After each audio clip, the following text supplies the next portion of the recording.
Hello, and welcome to The Poor Generation, the show that inspires the present and future generations to take a deeper look at their lives to see how their gifts and passions can be used to pour back into the world around them. I'm your host, Alex Pasley, and in today's episode, we will talk about stepping out of comfort and leaning into calling with our guest, Ryan Dunlap. We will discuss the ins and outs of overcoming conflict and moving into purpose. If you are new to the podcast or tuning back in, I would like to thank you so much for stopping by. If you are enjoying the podcast, please do me a huge favor and leave us a review on Apple Podcasts and Spotify, because the reviews help this podcast to grow and it helps to reach new listeners. Guys, Ryan has more than 20 years of combined law enforcement, ministry, and nonprofit leadership experience.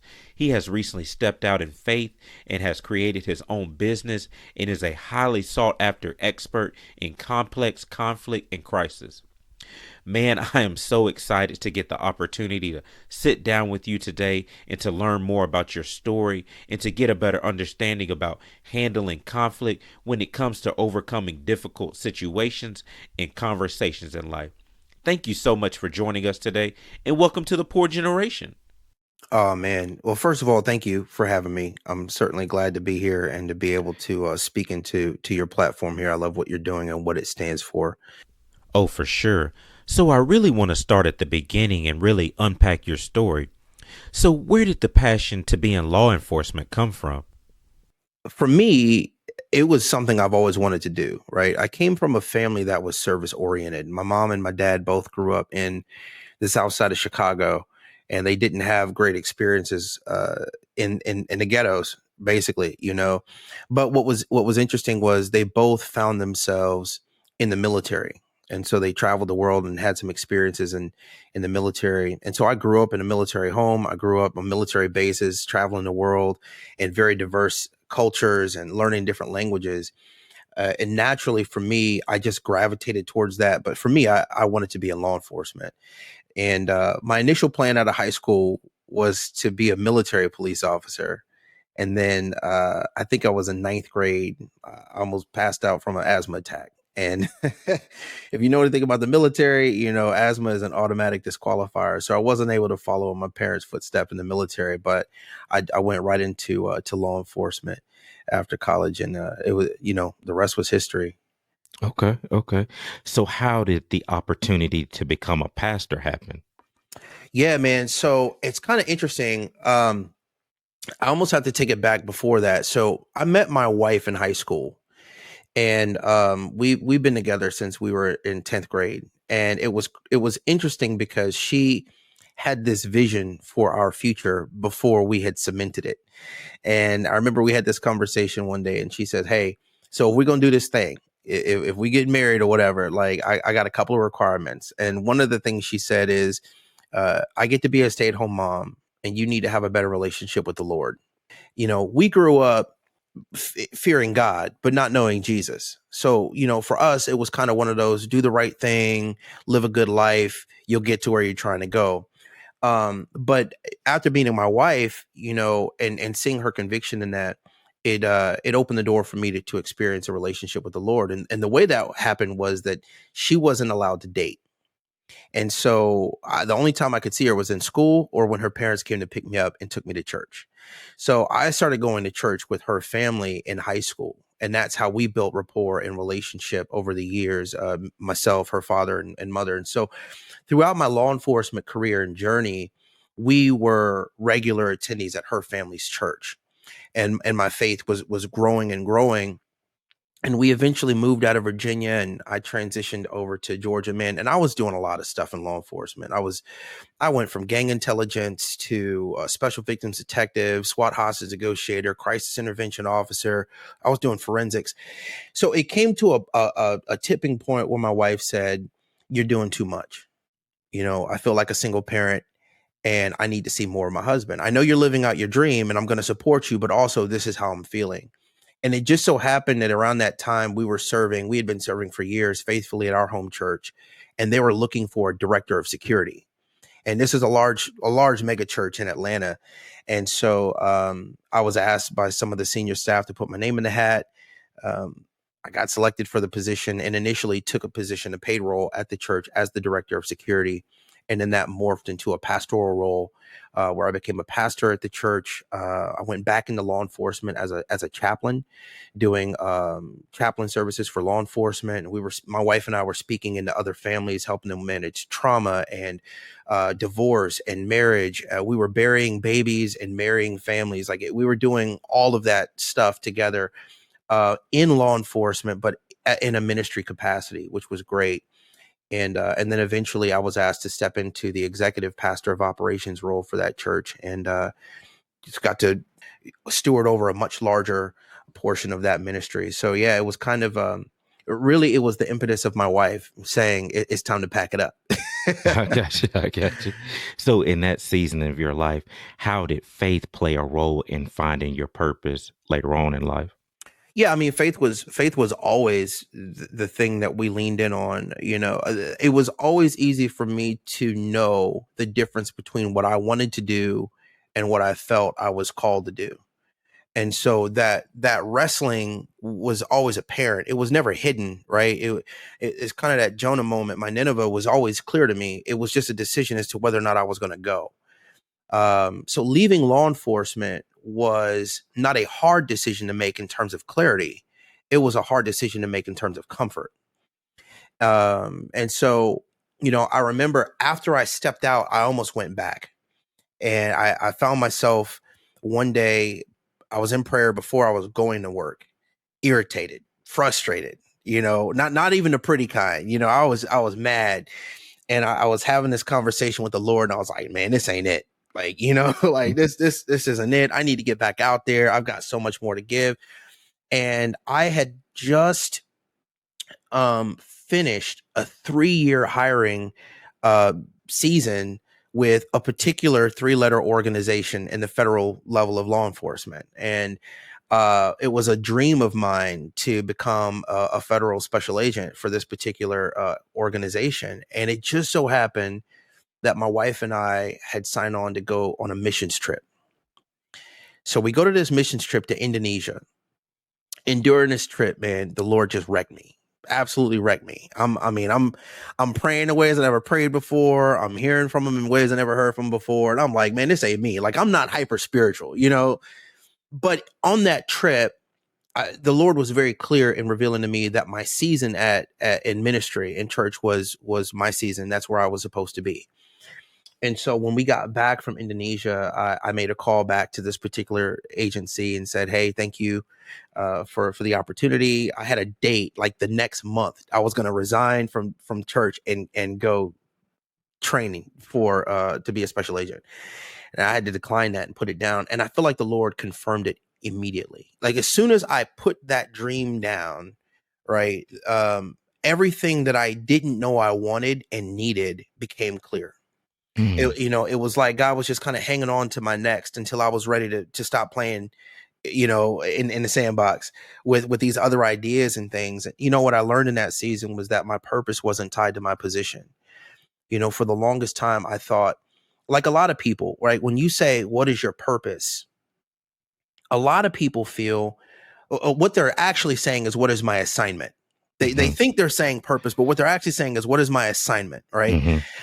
Because on a very elementary level, I believe that purpose is the same for everybody. Everybody has the same purpose, right? So if you look at the Bible and you read, you know, the Great Commission, we are to go into the world and baptize people in the name of the Father, Son, and Holy Spirit.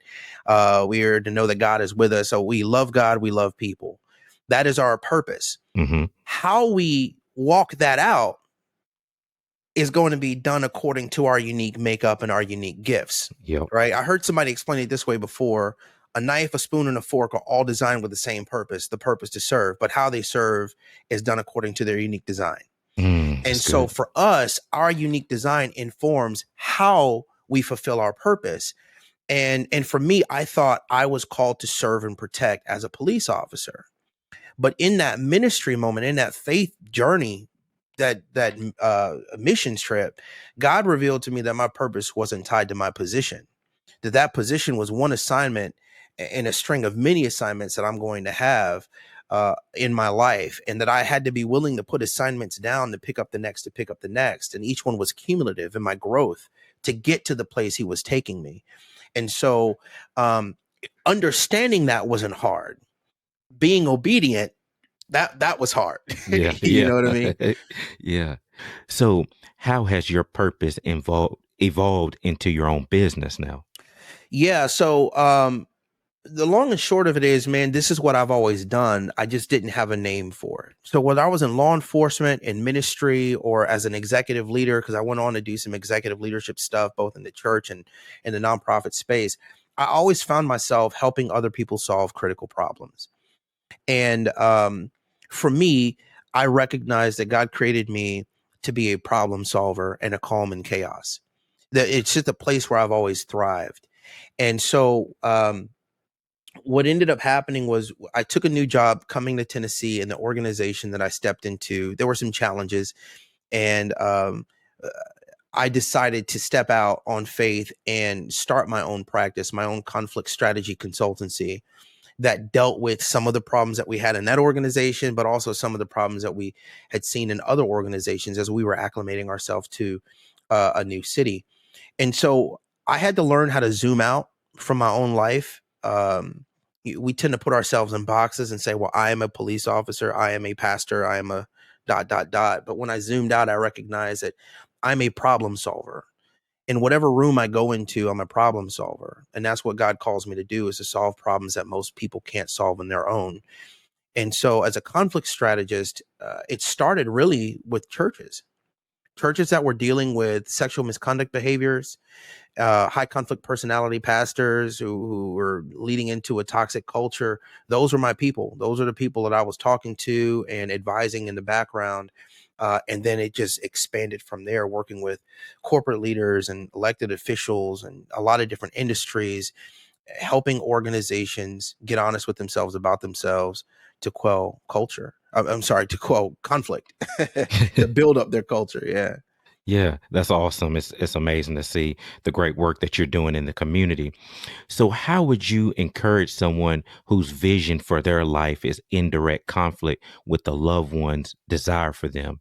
I feel like we live in a world now where um, this generation is kind of changing and maybe not following that traditional route of going to college, but their parents feel like they need to go down that road to Mhm. be successful. How can someone handle that conflict with a loved one?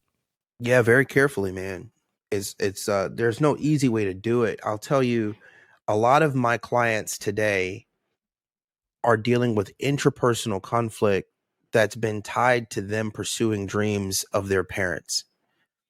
I was talking to somebody the other day. They went through law school, they became a prosecutor, they were doing all of these other things because their parents decided you needed to be a doctor or a lawyer. And to get 35, 40 years down the road in a life and recognize that you didn't even recognize yourself, that you Mhm. hadn't stepped into your purpose, it was a difficult transition. And with that comes cumulative and derivative stress and even trauma, and those really bad relationships between people and their kids. So I think it's a multifaceted answer. I think the first part of it is put yourself in a position where you're not the most important person or entity in your life, right? You submit yourself to God is we'll say it plainly, because you need to be clear on what your purpose and what your assignment is. The other side of that is you need to have a relationship strong enough, I think, with the Lord so that when he calls you into a season of discomfort or outside of what somebody else's will for your life is, that you can stand on two solid feet and walk in that, knowing that you're moving in the right direction. Because y- I've got four kids, right? And as a dad, I want my ceiling to be my kids' floor. So I want my highest level of success to be the bottom for them, and they go up from there. And there are things that I'm seeing, right, in their behavior and their habits and in the world. I'm like, man, you're not going to get to where I got to doing the things you're doing. And so a big part of me wants to um, project my dreams, my desires, and my expectations upon my kids. But I also recognize that I got to get to where I am. I wasn't forced to get here. And my kids have got to get to where they're going to be through experience. Because if they don't get the experience and the opportunity to discover it now, they're going to do it in a later season of life, and it perhaps will delay their success. Hmm. And so for me, it came down to talking with my wife about redefining what we thought success was. For us growing up, college was success. Go to college, get a job, be loyal, do the thing. And what we're seeing in society is that may not be the truth, right? College is Hmm. debt, college is time. And there are tech jobs and vocational trades out there that you can earn a lot more money doing than getting a traditional college education. So really, it wasn't really defining a path for my kids. It was really helping them to figure out, what do you want to do and who is God calling you to become? My kids like liberal art stuff. They like art. They like to draw. They're doing things now that you don't technically need a degree to do in order to be good at it. They're musicians. We're all multi instrumentalists, and so a part of me as a dad is scared because I initially went to school for music, and I was like, "That's not safe." But I want them to discover that because I got to go to school for music. I Hmm. got to have that experience and discover, you know what, that's not it. I Yeah. want to play music, I want to make music, but I don't want to make that my vocation. And so, I would say, be open and honest with yourself about where you want to go and what you want to achieve. Be prepared to regulate your emotions and manage relationships. But uh, I don't know that there's any one particular kind of advice you can give. I was thinking about this question because at some point you're going to have to figure out who you are and what gifts you bring. And you're going to have to figure out within the ecosystem that you exist in how best to express and step into that. But I think it's done best in partnership with God, who gives you clarity about the gifts he's put in you so that they come out in ways that don't cause you to forsake the things that he's also put in your life. You hear the saying, your gifts will make room for you. I don't think if he put it in you that it's going to require you to tear everything else down. I think there's a mechanism in a modality where it comes out in a way that's honoring to him and to the family that he's blessed you with. For sure, for sure. So, what do we do or how do we navigate when others criticize us? A lot of people have opinions about us nowadays, either on our life or how we should live it. So, how do we navigate when it comes to criticism? Yeah, so that's two parts, right? First of it is analyzing whether or not the criticism is constructive and relevant. Sometimes people will give us criticism that is necessary for our growth and development. On the other side of that, though, assuming that we're talking about harsh criticism, negative criticism, I remember hearing this quote a while back from someone that said, "I don't take criticism from people I wouldn't take advice from." Right. So monitoring who you allow to speak into your life is very important. You need mentors, you need friends, you need people in your social social circle who know you and who are aware of the fullness of your character, your personality, your habits, and your traits, so that when they criticize you, they're doing it with a full perspective of who you are, with a totality of your character, and not just a snippet that they can see on the internet, your curated personality. So, if you've got someone like that speaking into your life, you learn to take constructive criticism by removing your identity from the conversation and allowing yourself to be vulnerable. But the problem is, a lot of us are dealing with criticism from people who are harmful, people who are not there to build us up, people who simply want to tear us down. And I think it's important to understand that hurt people and broken people break people. And so one of the things I tell my clients, especially those who might be in therapy for trauma, is that, people who criticize you that way, they are typically windows and not mirrors. So they're not reflecting your nature. They're showing their true nature, right? They are projecting their hurt, their pain, their frustration onto you. And we know this to be a very common trait of people who are, narcissists. Their insecurities are projected on other people. So, we have to have a teachable spirit. Criticism comes and it's never comfortable. So I think the first level is really recognizing whether or not the criticism is designed for your growth, or if it's there for harm, right? You do that by assessing where it's coming from, and the nature of the criticism that's coming. Is it constructive, destructive? And then, if it is constructive, you've got to do work in yourself. If it's destructive, then you need to give that person uh, the grace to be ignored. Right? You know what I mean? Like, I hear you, but I don't receive that. That's not for me. That's actually that's for you. And I'm gonna be praying for you, right? Not to take that thing personally, but to take it to that person.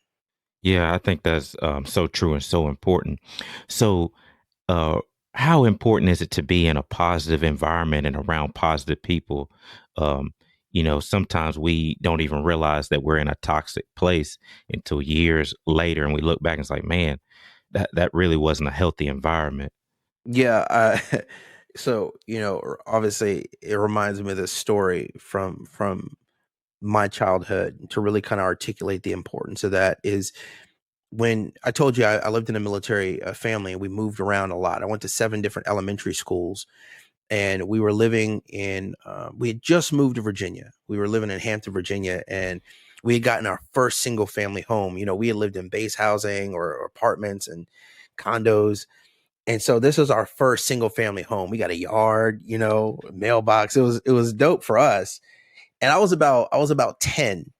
And the crazy thing about this neighborhood was it was at the base of a landfill. And I don't mean like over there. I mean like right here. you know, it was it was right there. We would climb the dump for fun, and so there was this noticeable odor in our community that was just there. And so when we first moved there, it was very noticeable. It was problematic for the first few years, but then after a while you became used to the smell of the dump, and then not too long after that, you didn't even notice it anymore. It just became normal for the environment that we were in. We became acclimated to it. Well, once I got to high school, as I said, I was 10. Once we got to high school, about 10th grade, we moved to another neighborhood in the same city. And I would go back. I had my car, I'd go back and visit friends who lived in the old neighborhood by the dump.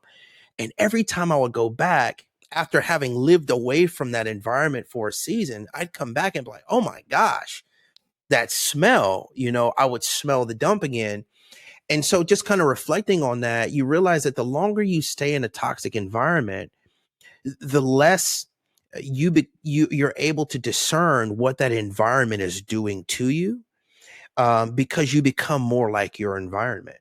You smell like your environment. You talk like it. You walk like it. You act like it. You bring it with you wherever you go, right? And it even changes your expectations and the way you see the world. And so, we would have friends who never lived anywhere close to the dump come through and be like, "Yo, how do you live here?"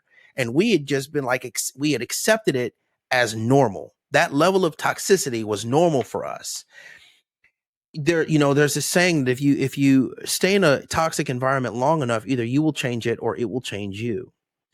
And it's really important to know that, because our environment will physiologically, emotionally, spiritually, physically change us. It'll change how we think, how we see and perceive the world, and how we walk, talk, and act and behave. And so I think it's important for us to surround ourselves with people who are doing the things that we see God asking us to do in future seasons, right? People that we can aspire to grow and learn from. I think it's also important for us to be in environments where stewardship, discipleship, fellowship, and worship are possible, right? So if you're hanging out with people or in places where you can't sail those 4 ships, you're in the wrong environment, right? And that's unfortunately true for a lot of us. We become products of our environment, and we never become the full, true, best versions of ourselves, not because it wasn't in us, but because of what we've been in. Does that Hmm. make sense? Hmm. So yeah, environment is incredibly important. And and sometimes we're in environments that we cannot control. Let's be clear. It's not, you can't always just pack up and leave. I was 10, I was stuck in that environment, but somebody else might be stuck in a dangerous relationship, or they might be stuck in a job check to check that they can't get out of, that's a toxic workplace, and they want to leave, but they don't have the ability, the mobility to do that. So, this is not as easy as just saying, hey, just pack up and leave a toxic environment. But what we are saying is make sure that you've built bandwidth for yourself, so that if you find yourself in a toxic environment, you can have that separation long enough to stay present in mind and saying, okay, let me not forget the environment I'm in over here is not good for me, right? I'm tolerating it, but I'm not getting reconciled to it, right? Because there's a season coming where my next assignment will take me out of this place. We don't want to become comfortable in that space, even though we can't leave that place by choice. Does that make sense? Yeah, for Yeah. sure. So I think this has all been helpful and a lot of information that we can take from this episode. And someone may be saying, okay, I hear you, Ryan. I understand that, there are different seasons to my life and that maybe right now I'm in a toxic place, but I need to pack up and move. What is one piece of advice you would give to someone trying to find their purpose? Man, I think really it goes back to what I said before, is to make sure you're rooted in something bigger than yourself. Um, it's not super specific, right? It's up here, but I think that's really what it comes down to. You've got to be rooted in something that's bigger than yourself. You've got to connect your sail. You've got to hitch your caboose to something that has the power to pull you to where you're going. And I believe that faith and God is that thing. For some people, is different, For and I sure. respect that. But for me, I don't know that I get to where I'm at today by myself. If I was the best thing in my life, if I was the smartest, most powerful being in my life, I would have made choices that made me comfortable. I'd be doing the same things that the people I grew up with were doing. So what got me here was allowing myself to step out of comfort so that I could lean into calling. And I think for someone who's trying to figure out what that looks like for them, that's a starting place. And I think I'll add this: adjust your expectation. Everybody, I think, has a different expectation about what it means to follow God. And for me, I discovered that it didn't look the way I thought it was going to look. It's not a GPS relationship. So it's not turn by turn directions, and in 2 years turn here, and in a year and a half turn there. It's not GPS, it's compass. So we have to get used to compass guidance that says, I need you to move in this direction. I just need you to move in that direction. And don't worry about turn by turn, because it says, if you trust and acknowledge him in all your ways, that he will make your path straight, meaning you chose the path. And when you get off of it a little bit, he'll make that path straight. He's going to get you to where you need to go, but he needs you to be invested in the journey, not the destination. Man. And so many people are trying to get to where God wants them to go. They miss everything on the in between. And so I think for us, adopting that compass mindset that says, okay, God, I'm moving in this direction. So you said entrepreneurship, start my own business, start my own nonprofit. I'm going to move in that direction. I'm going to get educated. I'm going to read the books. I'm going to sign up for a class. I'm going to consult an attorney. I'm going to move in that direction. And I'm not going to sit around and just wait for a light switch to happen, for me to move into purpose. I'm doing something tangible, something measurable to move in that direction.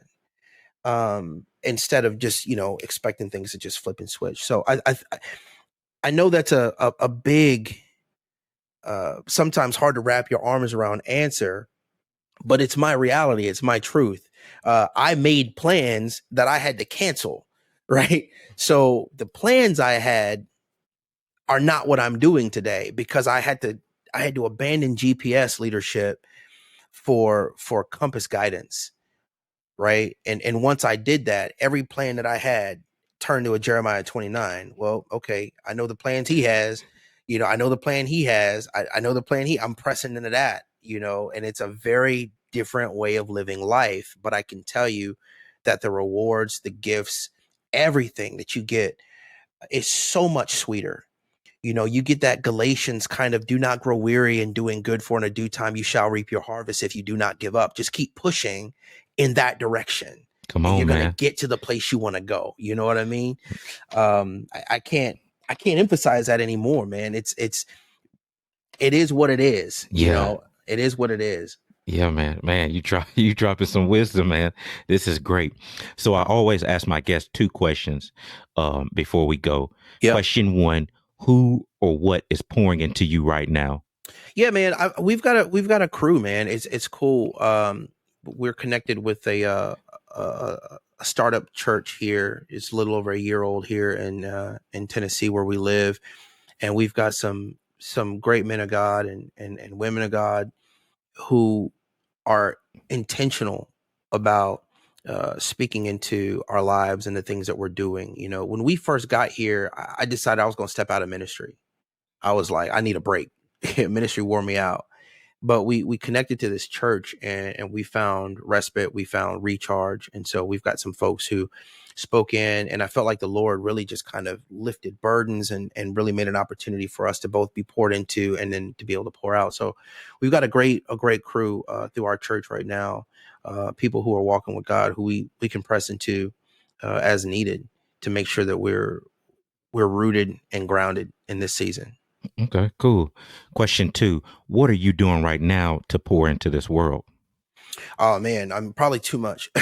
I don't know if it's possible, but like I said, volunteering and giving back is a big part of what I do. And we started serving at this church before I was asked to step into a leadership role. So, I'm currently serving as the executive pastor of learning and development, or leadership and development, for this particular organization, and that's just something I do on the side of my practice.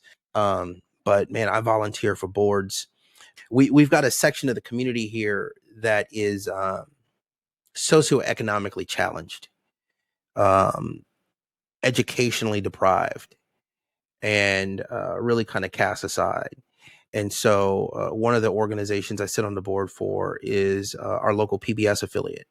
And so, children's programming is a top priority. So, that's the Mr. Rogers and the Sesame Streets of the world. They've got free online apps, resources, and educational materials for the parts of our city that don't have resources. They don't have access to some of the things that the other half of the city does, the private schools. And so, to be in the seat to champion those initiatives is great. I've done some volunteer mentorship, not as much as I wanted to in this busy season, but there's another organization here that I volunteer with that was started by a young lady specifically for our youth in the city who are challenged. And so we'll go into youth centers or into the neighborhoods, and they're looking for leaders who look like these kids, who can give them both perspective and hope of a promise to change their life and their circumstances. So I think it's important to empower the other generation, not just by words, but also by the demonstration of how I live my life. There are not a lot of positive Black men running businesses. Um, and these kids, for them, their view of the world is their backyard. Mm-hmm. So this gives them perspective. It gives them something to reach for that's bigger than I want to play football or basketball. It gives them something that they can hang their hat on, something I can build something. I can be more than what my parents were. You know what I mean? So I think all of that's important. Yeah. Oh, for sure. For sure. Um, so before I let you go, can you tell the listeners a little bit about your business and where they can follow you and get in contact with you? For sure, yeah. So I run a conflict strategy consultancy called Conflict Ish, where we work with leaders and teams and help them navigate all the ish that comes with conflict. So if you're dealing with tarnished rapport, sluggish performance, squeamish conversations, and hellish attitudes, we can help you navigate all of that ish. It is a play on words, but it's been very sticky for the reason that conflict feels very taboo to people. And so a lot of people avoid it. And I wanted to make it something that was easily approachable by leaders and teams. So we've got obviously our website, conflictish.com.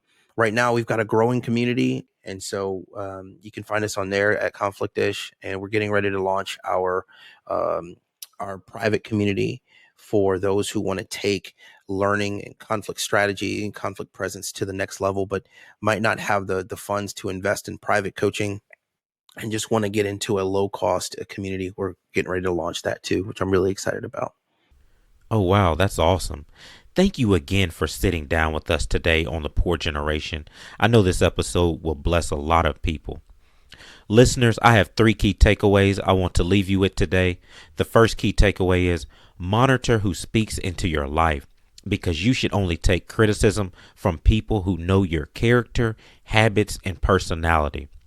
The second key takeaway is it is important for us to be in environments where stewardship, discipleship, and fellowship and worship are possible. It's so important to be in healthy environments.